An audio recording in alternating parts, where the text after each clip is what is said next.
ধরে না? হ্যাঁ, তো টাইম আছে এখন? আমরা তো টাইম আছে, কালকে আসবো। কালকে আসবো? হ্যাঁ, কি করবো না আগে হোটেলটা করে আছি, চল। বন্ধুরা, আমরা আছি এখন গুরুদুয়ারা থেকে আমরা চলে যাচ্ছি শান্তি স্তূপা বলে একটা স্পট আছে দেখার মতো, সেই জায়গাটা। এটা লেতে থেকেই তোমরা দেখতে কখনো লাদাখে আসো,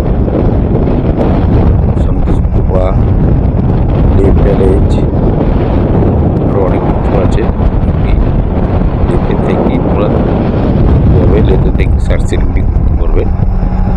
আর এটা অবশ্যই তোমরা করবে, সেটা হচ্ছে পারমিশন অনলাইনে করতে পারবে।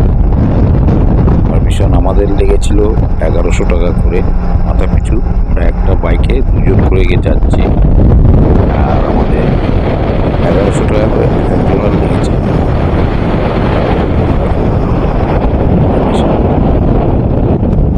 1100 টাকা করে লেগেছে।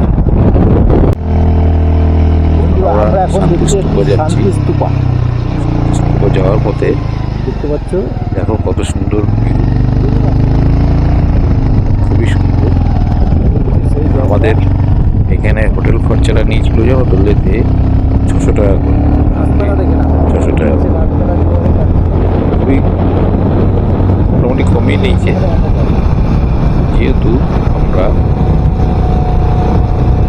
সিজনটা একটু সিজনের শেষের দিকে এসেছি, তাই জন্য একটুখানি কম পেয়েছি। রাস্তাটা কত সুন্দর ভিউটা,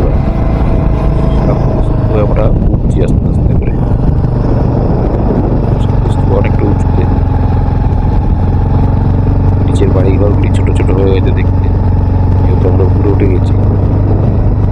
সামনে একটা 4 চাকা রয়েছে, সেটাও তোমরা দেখতে পাচ্ছ। হচ্ছে শান্তি স্তূপাতেই যাচ্ছে, আমরাও শান্তি স্তূপা যাচ্ছি।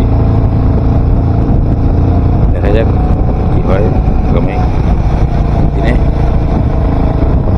খুব সুন্দর ভিউ, খুব সুন্দর রাইড আমাদের চলছে চুচুড়া টু লাদাখ। গাড়ি ওখানে ও আরো আমাদের স্বপ্নের রাইড, হচ্ছে আমাদের স্বপ্নের রাইড। আমরা এখানে গাড়ি পার্কিং করে রেখে দেবো, তারপরে আমরা এখান থেকে হেঁটে হেঁটে উপরে যাব। বুঝতে পারছো, আমরা হেঁটে হেঁটে কিন্তু উপরে যাব। গাড়ি এখানেই থাকবে, এখানে পার্কিংয়ের জন্য কোনো পয়সা লাগে না, কিন্তু উপরে ওঠার সময় তখন পয়সা লাগে। ওখানে এদিকে কাউন্টার দিয়ে টিকিট কেটে আমরা ডাউন, হ্যাঁ একটু ডাউন হবে, দর্শন করে আসবো, থাক থাক, দেখে আসবো শান্তি স্তূপা।